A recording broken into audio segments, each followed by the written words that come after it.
महाराज जी, आत्मबोध संपन्न महापुरुष के लक्षण क्या है? उसमें मान की आकांक्षा नहीं होती, उसमें किंचन मोह नहीं होता, उसमें किसी भी विषयों के संसर्ग में भोगने की इच्छा नहीं होती। वो निरंतर आत्मस्वरूप में स्थित महापुरुष, किसी भी तरह की कोई कामना नहीं होती, कोई भी द्वंद्व उसको प्रभावित नहीं कर सकता। मान अपमान, लाभ हानि, सुख दुख, जय पराजय आदि, जन्म मृत्यु आदि, किसी से वो पराभूत नहीं हो सकता। वो सुख दुख में समान बुद्धि रखने वाला परम पद का अधिकारी व्यक्ति है, जो महापुरुष कहा जाता है। निर्माण अमोहा जित संग दोषा अध्यात्म नित्या विनिवृत्त कामा द्वंद्व विमुक्ता सुख दुख संगई गच्छन्त मूढ़ा पद्मभ्यम तत्। वो परम पद का अधिकारी महापुरुष इस स्थिति को प्राप्त हो जाता है। निर्माण, मान की किंचन मात्र भी कोई इच्छा नहीं और कोई प्रभाव भी नहीं। मान का निर्मोहा, किंचन मात्र भी किसी भी चराचर जगत में उसे कहीं भी मोह नहीं होता। जित संग दोषा, वो घोर कुसंग में भी बैठा रहे, वैश्यालय में भी बैठा रहे, तो उसके अंदर स्फुरण भी नहीं होगा विषय का। वो घोर विषयों के बीच में बैठा हुआ भी निर्विषय निर्लिप्त रहेगा, जैसे जल में कमल का फूल रहता है।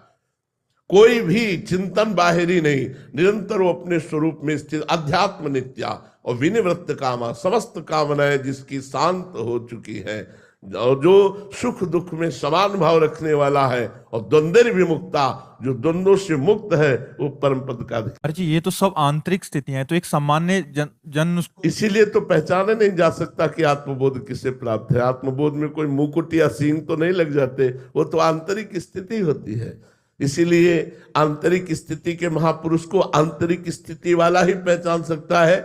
जैसे उड़िया बाबा जी महाराज जब गंगा स्नान करके और एक आश्रम की तरफ चले, तो वहां एक आत्मबोध संपन्न महापुरुष बैठे, उनकी दृष्टि गई, उन्होंने अपने शिष्यों से कहा, दौड़ो देखो ब्रह्म प्राप्त महापुरुष पधार रहे।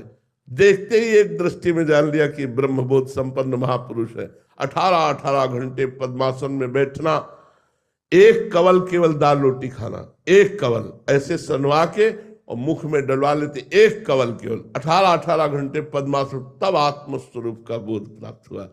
यहाँ क्या हालत है अब हम लोगों की, जरा देख लीजिए क्या हालत है। और आत्मस्वरूप का बोध प्राप्त हो जाने का मतलब काम खत्म, आवागमन से मुक्त, आप जीवन मुक्त महापुरुष है, और ये कोई बिरला ही महात्मा कर पाता है। महाराज जी, आत्मबोध होने के बाद फिर माया का प्रभाव हो सकता है?